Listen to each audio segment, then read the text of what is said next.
Hello again, Jeremy Rich here, and in this video I will be discussing the differences between our country, a republic, and what our government and news media intentionally and the masses unintentionally refer to as democracy. Now, when our government does it or the news media does it, it is intentional. When the population at large do it, it's because they have been misled.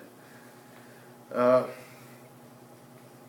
I can imagine that you're kind of scratching your head and asking, why would our government want to mislead the people into saying democracy instead of a republic? Seems kind of trivial, seems like a small grammatical error, not a big deal, right? Wrong. There are some pretty substantial ramifications to this mistake.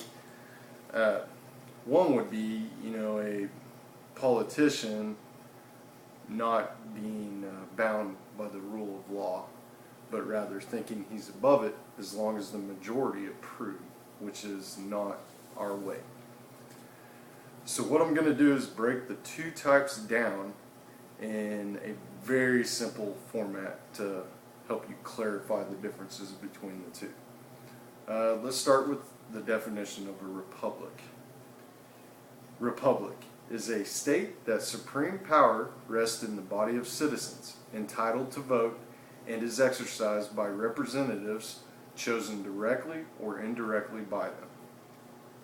What we have here in America is a constitutional republic, meaning the sovereigns, that is us, the citizens, elect our leaders who are bound by and sworn to protect and uphold the Constitution. And they're also to be closely supervised by their sovereigns, us. Sovereign, by the way, when you hear that word, think king. Put king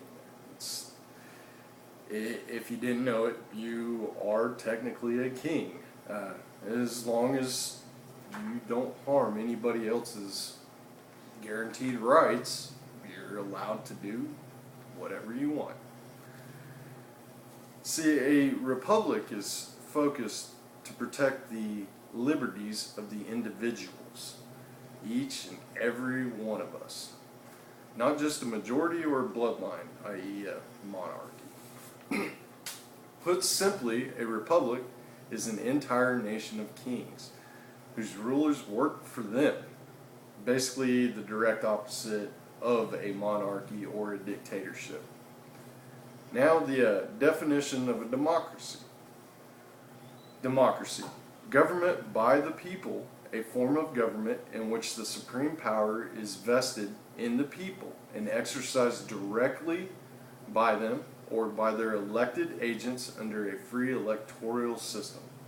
Now I know this sounds similar, but it's not. Let me explain.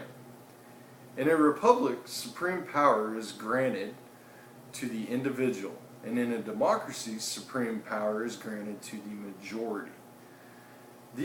There is no constant rule of law to protect the individual. But rather, it's the will of the mob. That's the easy way to think about it. Or a mobocracy, as Alexander Hamilton loved to say. Now, I will compare the two forms in a very simple manner. How about this? You and your friends and family all sit down to play a game of Monopoly. You elect a banker who has the rule book. In this case, the rule book would be the Constitution. Everybody has the right to play as long as they make the appropriate decisions. And if they don't, then either they sit out or they have to rely on the charity of their fellow Monopoly players. If a rule comes into question, the banker consults the rule book and makes the decision in accordance to the rules. This, of course, would be a republic. Now, if we change the style of government in this monopoly game to a democracy, what happens is every time a decision has to be made, it's up to the majority to decide what the rules are. So there's no rules, it's only what the majority says. So you can imagine that this would turn into a popularity contest pretty fast, and bribery would be running rampant in it. It basically wouldn't be any fun to play, especially if you're not part of the popular crowd. The fact is, democracies don't last, and ultimately turn into dictatorships in some form or another. And with the right amount of gold and intimidation, the masses could suddenly surrender all their rights, including their vote, for the promise of security and prosperity. And then also, if they just don't take any interest in it at all, they just get somebody else to do it for them. Say, I trust you. And you can say, goodbye democracy. That's why we do not have a democracy. Now, I know you're asking a question from something I said earlier as to why our politicians and news media would want to create this slow conversion to take place. Well, there's a whole host of reasons. Let me give you a few. One, job security. For them and their prosperity, everybody wants that, right? No. And once you get power, who wants to give it up? How about because they've been blackmailed? Maybe they feel that they're above the law. Maybe they've been bought off, which that kind of falls into blackmail.